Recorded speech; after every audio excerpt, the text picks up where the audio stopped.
नमस्कार साथियों, आप एनएमएफ न्यूज देख रहे हैं। आपके साथ मैं हूं अनुपम प्रसून।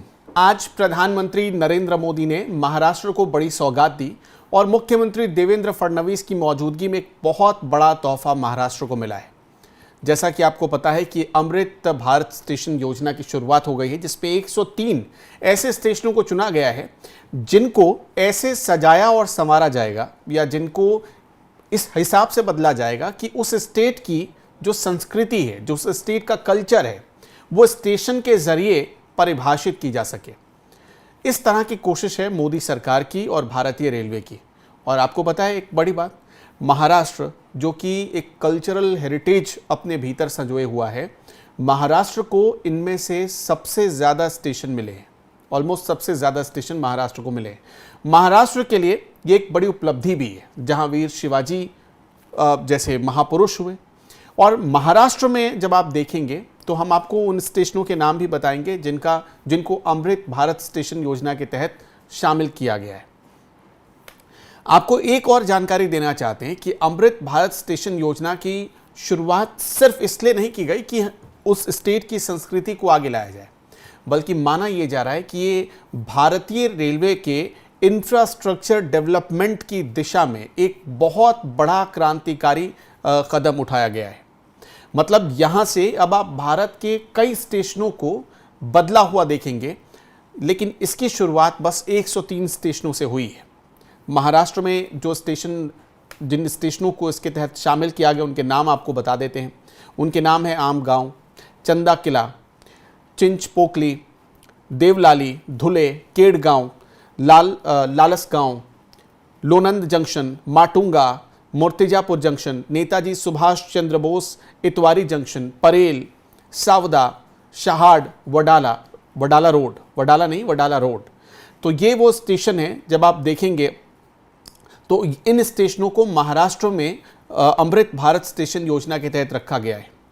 खास बात यह है अमृत भारत स्टेशन योजना के तहत कि 1300 से अधिक रेलवे स्टेशनों को उन्नत यात्री सुविधाओं से लैस करने की दिशा में ये पहला कदम बताया जा रहा है। और इसमें 103 स्टेशन जो कि 86 जिलों में स्थित है, मतलब भारत के अलग अलग 86 जिलों में ये 103 स्टेशन स्थित हैं और उन स्टेशनों को इसके तहत चुना गया है। महाराष्ट्र को ये जो बड़ा तोहफा मिला है, इस पर महाराष्ट्र के मुख्यमंत्री देवेंद्र फडणवीस ने प्रधानमंत्री नरेंद्र मोदी को धन्यवाद दिया है। बड़ी बात यह कि उन्होंने इस योजना को क्यों लागू किया गया, महाराष्ट्र के लोगों को समझाया भी है। आज एक बड़ा मौका भी था क्योंकि प्रधानमंत्री नरेंद्र मोदी इस योजना की शुरुआत करने के लिए उस जगह पहुंचे थे जहां से पाकिस्तान बॉर्डर कुछ ही किलोमीटर की दूरी पर है, बीकानेर पहुंचकर आज प्रधानमंत्री नरेंद्र मोदी ने पाकिस्तान को, आतंकियों को कड़े और बड़े संदेश दिए। उन्होंने साफ तौर पर कहा कि ऑपरेशन सिंदूर का मकसद ही यही था कि आतंकियों को मिट्टी में मिलाया जाए। भारत ने घर में घुसकर जो ठोका है उसका असर पाकिस्तान पर साफ दिख रहा है। आज प्रधानमंत्री नरेंद्र मोदी ने यह भी कहा है कि उनके खून में सिंदूर और उनकी रगों में जो खून दौड़ रहा है वो साफ तौर पर इस भारत की रक्षा के लिए, भारत माता की रक्षा के लिए, इस मिट्टी की हिफाजत के लिए दौड़ रहा है। उन्होंने पाकिस्तान को और भी कड़ा संदेश देते हुए कहा कि अगर इसके बाद भी वो नहीं सुधरता तो और भी बड़ा परिणाम उसे भविष्य में भुगतना पड़ सकता है। देखिए कि आज जब नरेंद्र मोदी पाकिस्तान बॉर्डर से कुछ ही दूरी पर यानी बीकानेर में जब गरज रहे थे, तब कैसे महाराष्ट्र के लोग उनको सुन रहे थे और महाराष्ट्र के लोगों का इस पर क्या कहना था, देवेंद्र फडणवीस का क्या कहना था, वो सुनिए। आज आदरणीय प्रधानमंत्री मोदी जी ने अमृत भारत स्टेशन अभियान के तहत भारत के 103 रेलवे स्टेशंस का कायाकल्प करते हुए उनको लोकार्पित किया है। इसमें 15 स्टेशन महाराष्ट्र के भी है, विशेषतः मुंबई के परेल, चिंचपोकली, माटुंगा और वडाला रोड ये स्टेशन इसमें शामिल है। इसके साथ साथ कई अन्य स्टेशंस का भी विकास हुआ है।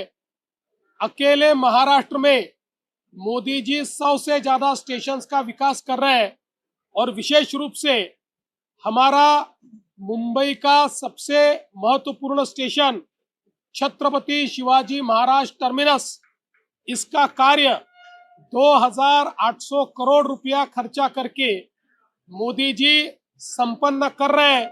जल्दी ही इसका भी लोकार्पण होगा। देश में मोदी जी ने वंदे भारत ट्रेन, नमो भारत ट्रेन और अमृत भारत ट्रेन, इन जैसे ट्रेनों के माध्यम से देश के गरीबों को, आम आदमियों को विदेशी माहौल जैसी बड़ी सुंदर ट्रेनें, साफ ट्रेनें और गतिमान ट्रेनें देकर उनका एक प्रकार से प्रवास ये आसान किया है। और उसके साथ साथ हमारे देश में मोदी जी ने तकरीबन 34,000 करोड़ की नई रेल लाइन बिछाई है, जो पूरे जर्मनी के नेटवर्क से ज्यादा बड़ी इस प्रकार की ये नेटवर्क है।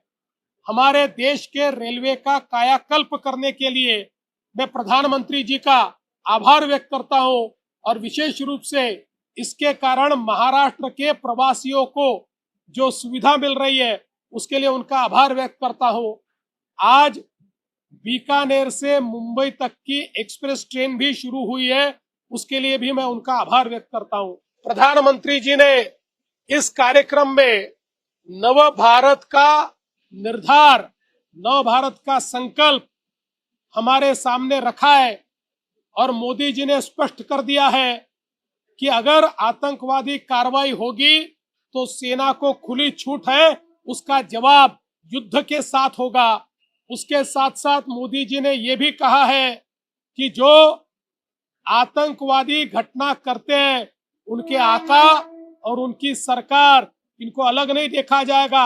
अगर आतंकवाद आका करेंगे तो सरकार को भी भुगतना पड़ेगा। और उसके साथ साथ मोदी जी ने एक और बात बहुत स्पष्ट रूप से कही है कि हमको एटम बम की गीदड़ भपकी मत देना, हम डरने वाले नहीं है, हम हमला करेंगे और तुमको तहस नहस करेंगे।